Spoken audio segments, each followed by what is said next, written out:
사도신경으로 우리의 신앙을 고백하며 새벽 예배 하나님 앞에 올려드리겠습니다. 전능하사 천지를 만드신 하나님 아버지를 내가 믿사오며 그 외아들 우리 주 예수 그리스도를 믿사오니 이는 성령으로 잉태하사 동정녀 마리아에게 나시고 본디오 빌라도에게 고난을 받으사 십자가에 못 박혀 죽으시고 장사한 지 사흘 만에 죽은 자 가운데서 다시 살아나시며 하늘에 오르사 전능하신 하나님 우편에 앉아 계시다가 저리로서 산자와 죽은 자를 심판하러 오시리라. 성령을 믿사오며 거룩한 공예와 성도가 서로 교통하는 것과 죄를 사해 주시는 것과 몸이 다시 사는 것과 영원히 사는 것을 믿사옵나이다. 아멘.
이 시간 우리에게 주시는 하나님 말씀은 열왕기하 17장 1절부터 23절까지의 말씀입니다. 유다의 왕 아하스 제12년에 엘라의 아들 호세아가 사마리아에서 이스라엘 왕이 되어 9년간 다스리며 여호와께서 보시기에 악을 행하였으나 다만 그 전 이스라엘 여러 왕들과 같이 하지는 아니하였더라. 아수르의 왕 살만에셀이 올라오니 호세아가 그에게 종이 되어 조공을 드리더니 그가 애굽의 왕 소에게 사자들을 보내고 해마다 하던 대로 아수르 왕에게 조공을 드리지 아니하매 아수르 왕이 호세아가 배반함을 보고 그를 옥에 감금하여 두고 아수르 왕이 올라와 그 온 땅에 두루다니고 사마리아로 올라와 그곳을 3년간 애워쌌더라. 호세아 제9년에 아수르 왕이 사마리아를 점령하고 이스라엘 사람을 사로잡아 아수르로 끌어다가 고산 강가에 있는 할라와 하볼과 메대 사람의 여러 고을에 두었더라. 이 일은 이스라엘 자손이 자기를 애굽 땅에서 인도해내사 애굽의 왕 바로의 손에서 벗어나게 하신 그 하나님 여호와께 죄를 범하고 또 다른 신들을 경외하며 여호와께서 이스라엘 자손 앞에서 쫓아내신 이방 사람의 규례와 이스라엘 여러 왕이 세운 율례를 행하였습니다. 이스라엘의 자손이 점차로 불의를 행하여 그 하나님 여호와를 배역하여 모든 성읍에 망대로부터 견고한 성에 이르도록 산당을 세우고 모든 산 위에와 모든 푸른 나무 아래에 목상과 아세라상을 세우고 또 여호와께서 그들 앞에서 물리치신 이방 사람 같이 그곳 모든 산당에서 분향하며 또 악을 행하여 여호와를 경노하게 하였으며 또 우상을 섬겼으니 이는 여호와께서 그들에게 행하지 말라고 말씀하신 일이라. 여호와께서 각 선지자와 각 선견자를 통하여 이스라엘과 유다에게 지정하여 이르시기를 너희는 돌이켜 너희 악한 길에서 떠나 나의 명령과 율례를 지키되 내가 너희 조상들에게 명령하고 또 내 종 선지자들을 통하여 너희에게 전한 모든 율법대로 행하라 하셨으나 그들이 듣지 아니하고 그들의 목을 곧게 하기를 그들의 하나님 여호와를 믿지 아니하던 그들 조상들의 목같이 하여 여호와의 율례와 여호와께서 그들의 조상들과 더불어 세우신 언약과 경계하신 말씀을 버리고 허무한 것을 뒤따라 허망하며 또 여호와께서 명령하사 따르지 말라 하신 사방 이방 사람을 따라 그들의 하나님 여호와의 모든 명령을 버리고 자기들을 위하여 두 송아지 형상을 부어 만들고 또 아세라 목상을 만들고 하늘의 1월 성신을 경배하며 또 바알을 섬기고 또 자기 자녀를 불 가운데로 지나가게 하며 복술과 사술을 행하고 스스로 팔려 여호와 보시기에 악을 행하여 그를 경노하게 하였으므로 여호와께서 이스라엘에게 심히 노하사 그들을 그의 앞에서 제거하시니 오직 유다 지파 외에는 남은 자가 없으니라. 유다도 그들의 하나님 여호와의 명령을 지키지 아니하고 이스라엘 사람들이 만든 관습을 행하였으므로 여호와께서 이스라엘의 온 족속을 버리사 괴롭게 하시며 노략견의 손에 넘기시고 마침내 그의 앞에서 쫓아내시니라. 이스라엘을 다윗의 집에서 찢어 나누심에 그들이 느밧의 아들 여로보암을 왕으로 삼았더니 여로보암이 이스라엘을 몰아 여호와를 떠나고 큰 범죄를 범하게 하며 이스라엘 자손이 여로보암이 행한 모든 죄를 따라 행하여 거기서 떠나지 아니하므로 여호와께서 그의 종 모든 선지자를 통하여 하신 말씀대로 드디어 이스라엘을 그 앞에서 내쫓으신지라. 이스라엘이 고향에서 아수르에 사로잡혀 가서 오늘까지 이르렀더라. 아멘. 함께 기도하시겠습니다. 말씀이신 주님 감사합니다. 우리가 아직 죄인 되었을 때에 말씀을 통해 하나님을 드러내 주시고 그래도 그 환한 빛을 잘 알아보지 못하자 말씀이 육신이 되어 우리와 같은 모습으로 오셔서 선명하게 십자가의 길을 보여주시니 감사합니다. 하나님, 우리는 연약하지만 오늘도 십자가의 보혈, 완전하신 사랑에 힘입어 주님 앞에 섭니다. 주의 말씀으로 우리의 심령을 빚으시고 이 시간 성령께서 새롭게 하여 주시옵소서. 거룩하신 예수님의 이름으로 간절히 기도하옵나이다. 아멘. 할렐루야. 네, 오늘은 실패하는 당신에게 라는 제목으로 하나님 말씀 전하도록 하겠습니다.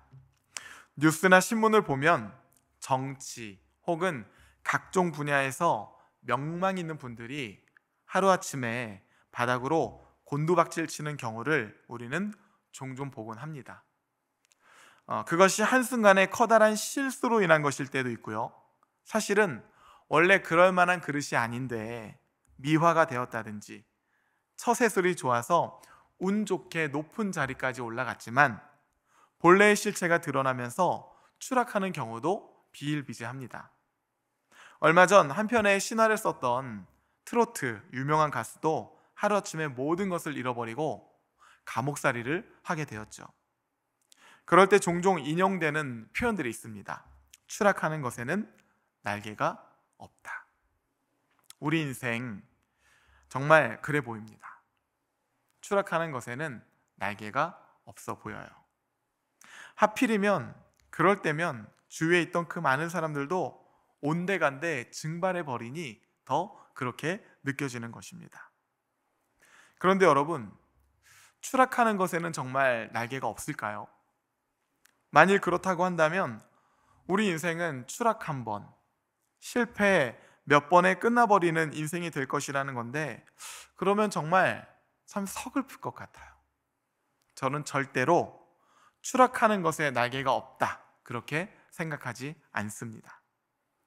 이문열의 장편소설 추락하는 것은 날개가 있다 라고 하는 또 다른 표현들도 얼마든지 있지 않습니까? 성경도요, 추락하는 것에는 날개가 있다고 끊임없이 반복해서 말하고 있습니다. 오늘 본문은 북이스라엘 왕국의 19번째 왕이자 마지막 왕 호세아에 대한 기록이에요. 이 호세아가 북이스라엘의 마지막 왕, 19번째 왕이자 마지막 왕이라는 것은 19번째인 호세아를 끝으로 북이스라엘이 멸망하게 되었다는 것을 의미하는 것이죠. 이로써 북이스라엘 역사 209년 동안 왕 19명이 모두 하나님 앞에 악하다는 평을 받게 됩니다. 추락도요, 이런 추락이 없어요. 희망으로 시작했던 북이스라엘은 초대 왕인 여로보암으로부터 시작을 해서 19대 왕에 이르기까지 추락하고 또 추락하고 끊임없이 추락하다 결국엔 멸망하게 되는 것이죠. 이렇게만 보면 정말 추락하는 것에는 날개가 없어 보입니다. 그런데 여러분, 그러한 눈으로만 볼 것이 아니라 209년 동안이나 인내하시고 기회를 주시며 19대에 걸쳐서 새로운 시대를 여셨던 이 하나님 달아주시는 날개를 바라본다면, 우리는 추락하는 것에는 날개가 없다고 말할 것이 아니라 우리의 죄가 우리를 얼마나 스스로 추락시키는지, 하나님 주시는 한없는 은혜에도 불구하고 죄로 인하여 스스로 추락하려고 하는 우리의 죄성을 바라보게 될 것입니다. 오늘 본문 1절, 2절 말씀을 보면 엘라의 아들 호세아가 사마리아에서 이스라엘 왕이 되어 9년간 다스리며 여호와께서 보시기에 악을 행하였으나 다만 그 전 이스라엘 여러 왕들과 같이 하지는 아니하였더라. 오늘 본문은요, 호세아에 대한 기록이에요. 그가 북이스라엘 왕국의 왕이 되어서 9년을 다스렸다고 말합니다. 호세아가 북이스라엘 왕국의 마지막 왕이라고 말씀을 드렸습니다. 그가 9년을 치리하고 북이스라엘은 멸망하게 돼요. 하나님께서 209년간이나 추락하는 이 북이스라엘 왕국 가운데 날개를 달아주시며 끊임없이 돌이키라고 말씀하셨지만, 마지막 기회를 얻은 호세아는 그 멸망의 길에 종지부를 찍어버립니다. 1절 말씀, 여호와께서 보시기에 악을 행하였으나. 그런데 부연 설명이 붙어 있습니다. 다만 그 전 이스라엘 여러 왕들과 같이 하지는 아니하였더라. 언뜻 보면 호세아가 다른 왕들보다는 아주 조금은 더 낫다는 인상을 주기도 합니다.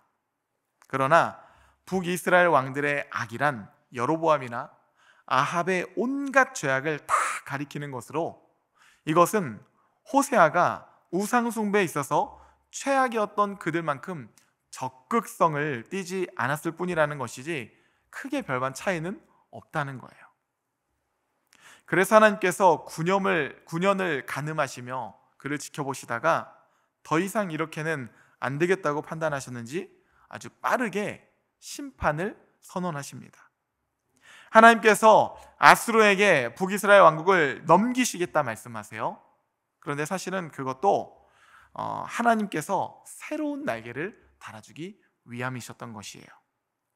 예레미야 선지자를 통해 똑같은 상황에 있는 남유다 왕국에게 하신 하나님의 말씀을 우리는 기억할 것입니다. 너희를 향한 나의 생각을 내가 아나니 평안이요 재앙이 아니니라. 너희에게 미래와 희망을 주는 것이니라. 이 말씀은요, 남유다 왕국이 북이스라엘 왕국의 전철을 밟으며 바벨론에 멸망당하고 포로로 끌려갈 때 주셨던 하나님의 말씀이에요. 너희들 추락하는 것 같이, 다 끝난 것 같지? 아니야. 내가 너희에게 새로운 날개를 달아주기 위함이야. 하나님께서는 더 이상 이 북이스라엘이 죄악으로 가득한 이 구조 속에서는 안 되겠다고 판단하셨는지 본격적으로 밭을 갈아 엎으십니다. 옥토밭을 만드시려 말이죠. 그러려면 어떻게 됩니까? 먼저 밭이 기경이 돼야겠죠. 그게 바로 북이스라엘의 멸망의 원인이자 이유예요. 하나님 새로운 날개를 달아주시려. 7절, 8절 말씀입니다. 이 일은 이스라엘 자손이 자기를 애굽 땅에서 인도해내사 애굽의 왕 바로의 손에서 벗어나게 하신 그 하나님 여호와께 죄를 범하고 또 다른 신들을 경외하며 여호와께서 이스라엘 자손 앞에서 쫓아내신 이방 사람의 규례와 이스라엘 여러 왕이 세운 율례를 행하였습니다. 이게 바로 하나님께서 북이스라엘을 기경하시려고 했던 근본적인 이유였어요. 그들의 모습이 구체적으로 어떠했는지 오늘 본문에 아주 자세하게 기록이 되어 있습니다. 하나의 모습만 살펴보면 16절, 17절 말씀이에요. 그들의 하나님 여호와의 모든 명령을 버리고 자기들을 위하여 두 송아지 형상을 부어 만들고 또 아세라 목상을 만들고 하늘의 1월 성신을 경배하며 또 바알을 섬기고 또 자기 자녀를 불 가운데로 지나가게 하며 복술과 사술을 행하고 스스로 팔려 여호와 보시기에 악을 행하여 그를 경노하게 하였으므로. 이것이요 절대로 부당한 멸망이 아니라는 것이에요. 13절, 14절 말씀 한 번 더 보겠습니다.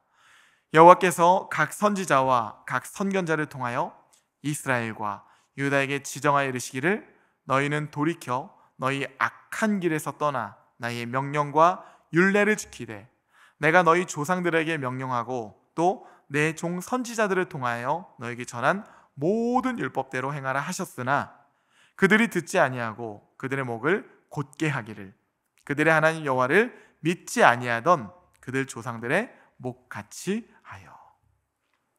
북이스라엘 완전히 거꾸로 된 나라다. 하나님께서 명하신 말씀은 하나도 행하지 아니하고 행하지 말라고 하신 말씀만 그대로 골라서 행하고 있다는 것이에요. 이러한 모습을 보면서 하나님의 선지자 이사야가 이러한 탄식을 한 바가 있습니다. 신실하던 성읍이 어찌하여 창기가 되었는고 정의가 거기에 충만하였고 공의가 그 가운데 거했더니 이제는 살인자들 뿐이로다. 이게 바로 하나님의 마음이에요. 도대체 왜 하나님 주신 은혜 땅에서 하나님 주신 은혜를 누리지 못하고 하나님의 끊임없이 달아주시는 날개가 있음에도 불구하고 왜 그렇게 땅에 곤두박질 치려 하느냐? 209년 동안이나 북이스라엘의 한결같은 모습이었어요. 그럼에도 어떻게 해서든지 땅을 기경해서라도 새로운 주의 은혜 해를 시작하시려는 이 하나님의 모습 속에서 우리는 여전히 인생의 소망을 이야기하고 노래할 수가 있는 것입니다. 사랑하는 성도 여러분, 우리의 모습은 어디를 향하고 있습니까? 바라기는 히브리서 기자의 말씀처럼 믿음의 주요 우리를 온전케 하시는 예수를 바라보며 하나님의 은혜의 날개와 하나님 주시는 소망의 날개로 힘차게 도약하는 그런 복된 성도의 삶이 되시기를 주님의 이름으로 축복합니다. 함께 주기도문 하시겠습니다. 하늘에 계신 우리 아버지여, 이름이 거룩히 여김을 받으시오며 나라가 임하시오며 뜻이 하늘에서 이루어진 것 같이 땅에서도 이루어지이다. 오늘 우리에게 일용할 양식을 주시옵고 우리가 우리에게 죄 지은 자를 사하여 준 것 같이 우리 죄를 사하여 주시옵고 우리를 시험에 들게 하지 마시옵고 다만 악에서 구하시옵소서. 나라와 권세와 영광이 아버지께 영원히 있사옵나이다. 아멘.